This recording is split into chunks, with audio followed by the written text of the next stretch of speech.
The big news today, you may have woken up to see the news that, hey, President Zelenskyy says, you know what?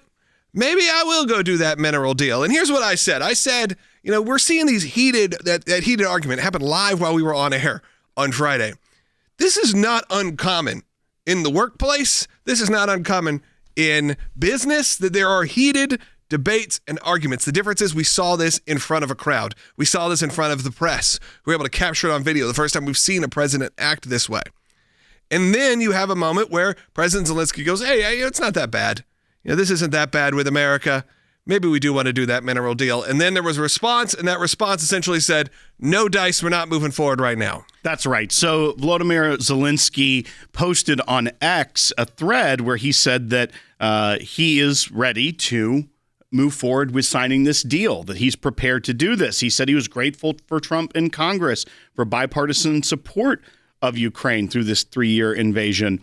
And he acknowledged that there was tough dialogue with the White House, but he also didn't leave it at that. He said that he wants the U.S. to stand more firmly on our side and that the deal alone is not enough, stating that a ceasefire without security guarantees is dangerous for Ukraine, and the Ukrainian people need to know that America is on our side. So while he's saying he's still willing to do that, he still doesn't have necessarily the best praise for it. He's saying that America needs to do more, which is kind of what got him in trouble on Friday. But the Treasury Secretary, who was the author of this minerals deal, who kind of came up with the concept with the president, he said that all President Zelenskyy has to do is come in and sign this economic agreement and, again, show no daylight between the Ukrainian people and the American people. But that's not currently on the table because of how Zelenskyy is portraying this. He also said that this was a sequencing issue. It was to show to the Russians that America and Ukraine are in some ways more intertwined because now there's a huge economic deal, and that you have to go through that to then get to the peace deal. You can't have a peace deal without the economic deal. And then he said that Zelenskyy threw a wrench in this by throwing off that sequence, and that their entire point was to show there is no daylight between the Americans and the Ukrainians on this. I think we do need to adjust the way we're thinking about this, because I think there is some thought that if you have issues with Ukraine, you're now all of a sudden pro-Putin or pro-Russia, when obviously that's not the case. Now, you'll see the celebrity bases. You'll see the people who really want very basic talk. I saw a lot of people just saying, well, because Trump is against it, now they're against it. That is how it feels. It feels like another political media talking point. And look, good for Zelenskyy. He rallied up all of Europe to say, we're going to get behind you. You know what? The dude's pretty good about that. He's pretty good at being a master at getting people behind him. He did it again to the American people. The people, I'm about the celebrities, the media culture. And he did it for Europe. The UK is saying they'll send boots on the ground to Ukraine. There are building blocks to this to get there.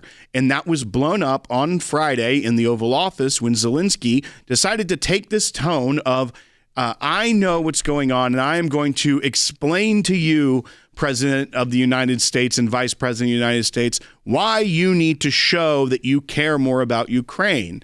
To his credit, if you are the president of a country, I think you probably should think you are the center of the universe to some degree, if you are fighting for your country. But you also have to understand diplomacy. You have to understand who you're talking to.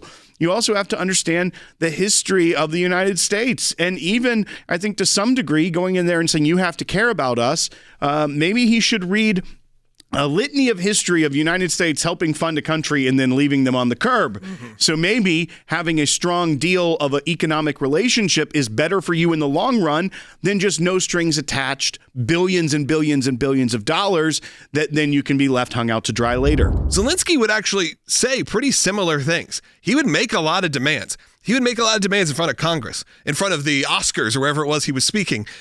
We've talked about this, Will, that he has not been afraid to be the world's greatest salesman in that sense. And I'm not saying pro or against here. I'm talking about, if you want to talk about someone who actually goes and advocates for their country and getting the money that they need or they think they need to fight, he does a darn good job at it. He's done it for 3 years on the biggest global stages. He has taken Ukraine from no one knew the name of the president of Ukraine to now we know the whole backstory. We know the family. We know all of the stuff they've gone through. We know how Russia is involved. And now we're seeing, we know why he doesn't wear a suit. We know all of those things. We have been educated, and I have to say, if you're going to say that there is something that can be gleaned from President Zelenskyy, is he is a salesman for a Ukraine first policy. He goes and makes the ask. He is not afraid to say, hey, give us money. Give us support. And when you look at his track record, especially with more left-leaning governments, he's done a very good job of it. And he's capitalized on the fact that Russia became an American boogeyman back in 2016 when it came to the Russia hoax. So in many people's minds, there is no greater evil on this planet than Putin and Russia. I think that could be debated, but yes, I think there is a lot of evil that comes out of Russia itself.